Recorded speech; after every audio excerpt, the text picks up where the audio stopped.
Assalamu alaikum masu kallon mu. Barkanmu da warhaka.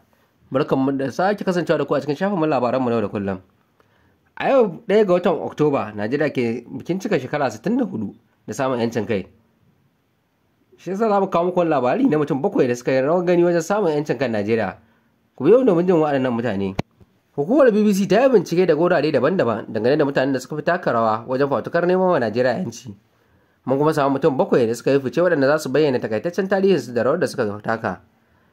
Na ɗaya akwai sa Ahmadu Bello Sardauna of Sokoto, wanda aka haifa Yuni 12 ga wata 1910 zuwa Janairu 15 ga wata 1966.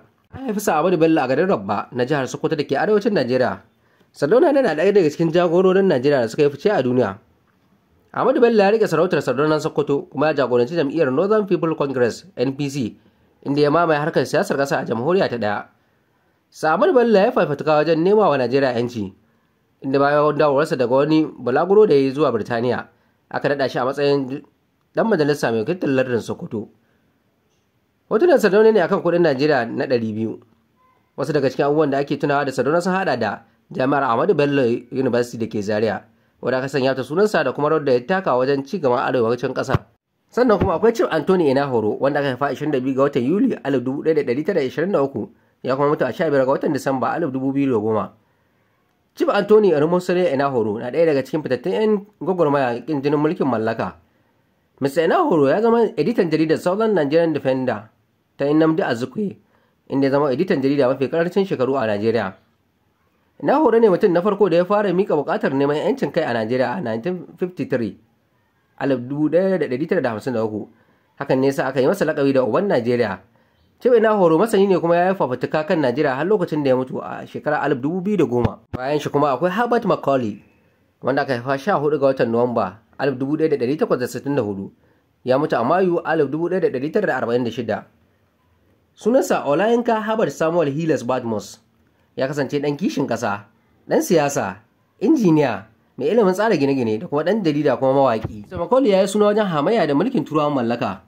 A shekarar 1919 ya tsaya wasu sarauta a London wanda aka kwacewa gonaki, inda duk tilasta wa gwamnatin turawan mallaka da ta biya sarakan diya. Hakan ne ya fusata majalisar Birtaniya da British Council, inda har ta kai ga ɗaure shi sati 2. Macaulay ya shahara inda a ranar 24 ga watan Yuni 1923 ya kafa jam'iyyar siyasa a farko a Najeriya ta Nigerian Democratic Party (NNDP). Herbert Macaulay ya mutu a shekarar 1946, amma hotonsa ne a tsohuwar naira ɗaya. Bayan shi kuma akwai Chief Obafemi Awolowo, wanda aka haifa shi daga watan Maris 1909, ya mutu a 9 ga watan Mayu 1987. Chief Obafemi Jeremiah Oyeni Awolowo ɗan kishin ƙasa ne kuma dattijo wanda ya taka muhimmiyar rawa a gwagwarmayar neman 'yancin kan Najeriya. Chief Obafemi ya zama mataimakin shugaban ƙasa na majalisar zartarwa a lokacin yakin basasa. Awolowo ya jagoranci masu hamayya da jam'iyyar Action Group a majalisar dokokin tarayya. Duk da cewa bai ci takarar shugaban Najeriya ba a jamhuriya ta biyu ba, Chief Awolowo ya kasance ɗan takara na biyu mai yawan ƙuri'u bayan Alhaji Shehu Shagari. Hoton Awolowo ne a jikin naira 100. Awolowo kuma akwai Funmilayo Ransome Kuti, wanda aka haifa 25 ga watan Oktoba 1900, wadda ta mutu a shekarar 13 ga watan Afrilu 1978. Funmilayo Ransome Kuti ta kasance mace ɗaya tilo a jerin sunayen 'yan gwagwarmayar neman 'yancin kan Najeriya. Funmilayo ta kasance malamin makaranta, 'yar siyasa, mai fafutukar kare 'yancin mata, sannan kuma mai riƙe da sarautar gargajiya. Ita ce mahaifiya ga shahararren mawaƙin nan na Najeriya Femi Kuti.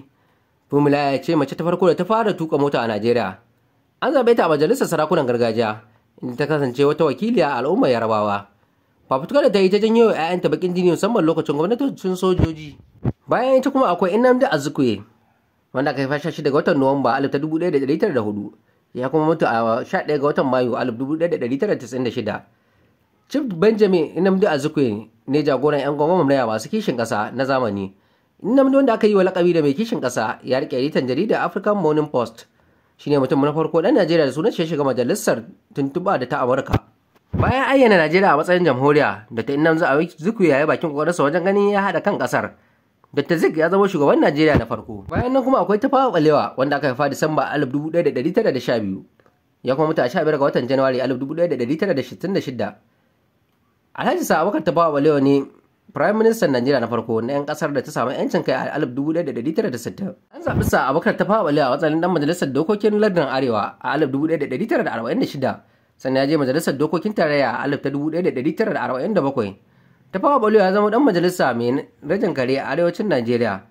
Alhaji Abubakar Tafawa Balewa tare da Sardaunar Sokoto sun kafa jam'iyyar Northern People Congress (NPC). To masu kallon mu, waɗannan su ne mutum 7 da suka yi rawar gani wajen samun 'yancin kan Najeriya.